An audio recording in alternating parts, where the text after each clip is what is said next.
নমস্কাৰ মোৰ জননীৰা চেনেলটোলৈ সকলোকে স্বাগতম জনাইছোঁ। এয়া মোৰ চাদৰ পুৰণা চাদৰ হয়। আগতে দহি গঠা নাই, এতিয়া দহি গাঠিম। কেনেকৈ লাগছে জনাব আৰু ভালদৰে চাব দহি কেনেকৈ গাঠো। এয়া মই প্ৰথমতে বিজিত সূতা দুডাল সোমাই লৈ আছোঁ। আপোনালোকৰ নিজৰ জোখৰ মতে সোমাই ল'ব। আৰু আগতে গাঁঠি আছোঁ, কিন্তু আপোনালোককো শ্বেয়াৰ কৰোঁ বুলি ভিডিঅ' কৰিবলৈ আৰম্ভ কৰিছোঁ। আৰু এয়া চাই ল'ব কেনেকৈ গাঁঠি আছোঁ। আৰু বেলেগকৈ গাঁঠা নাই, কি প্ৰত্যেকটো ফুলৰ কালাৰ মিলাই গাঁঠি আছোঁ লগাই।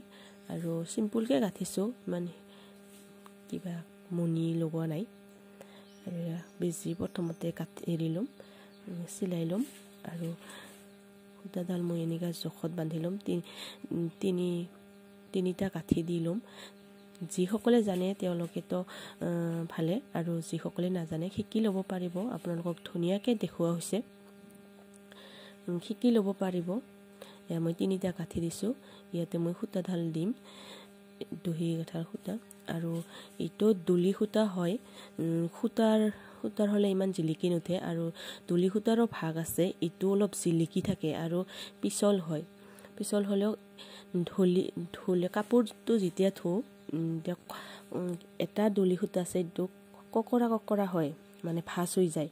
এইটো নহয়, এইটো পিছলে হৈ থাকে আৰু জিলিকি থাকে, দেখাতো খুবেই ধুনীয়া হয়। ইমান সনকৈ গাঁঠা নাই, অলপ লাম্বাকৈ ৰাখিছোঁ। চাবচোন কেনেকুৱা লাগছে। এয়া মই দুটা পাক দি পেলাই বিজিটো এনেকৈ সোমাই দিছোঁ। আৰু সমানকৈ কাটি ল'ব কেঁচিৰে। আৰু কেঁচিৰে সমানকৈ কাটিলেহে ভাল লাগিব। আৰু সমান হৈ গ'ল, সমানকৈ কাটিলেহে ভাল লাগে। আৰু এতিয়া বান্ধিছোঁ, চাই ল'ব ধুনীয়াকৈ তিনিটা গাঁঠি দি ল'ব। আৰু গাঁঠি দিয়াৰ পিছত সূতাডাল সোমাই ল'ব।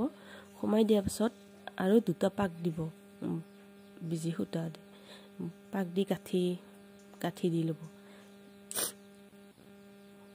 মাতটো ভাঙি আছে, খুবেই চৰ্দি লাগিছে। এতিয়া শেষৰটো দেখুৱাই আছোঁ। এতিয়া শেষ হ'ল। আগতে গাঁঠি থৈছোঁ মই ইফালে, আৰু এইফালে আজি গাঁঠিলোঁ। এতিয়া শেষ হ'ল। সমানকৈ কাটি ল'ব, সমান নহ'লে ভাল নালাগিব। আৰু যিহেতু এনেকুৱা বেলেগক যদি গাঁঠিব দিওঁ 200 পৰা 250 টকা লয়। আৰু নিজে যদি গাঁঠিব পাৰোঁ, এই 200 বা 250 টকা বাচি যাব। কেৱল সূতাৰহে দাম, সূতাটো লৈ আহাতে অলপ দাম পৰিব। কিন্তু এনেকুৱা 200 টকা, বজাৰতো 300 লয় কোনোবাই, 300, 250, ইয়াৰ কমত নাপায়। আৰু গাঁৱত যদি গুঠিব দিওঁ তেতিয়াহ'লে 200 টকা লয়। আৰু এয়া চাচোন কিমান ধুনীয়া হৈছে। এইখিনিতো অলপ ৰহি গ'ল, দুটামান হ'লে হয়। আৰু এইটো মই পিন্ধি দেখুৱাইছোঁ। ভিডিঅ'টো শেষলৈকে চোৱাৰ বাবে সকলোকে ধন্যবাদ জনাইছোঁ। আৰু এয়া মই পিন্ধি দেখুৱালোঁ, কাঠ মেৰুৱাই দেখাইছোঁ। কিমান ধুনীয়া লাগছে চাওকচোন। ফুলৰ কালাৰৰ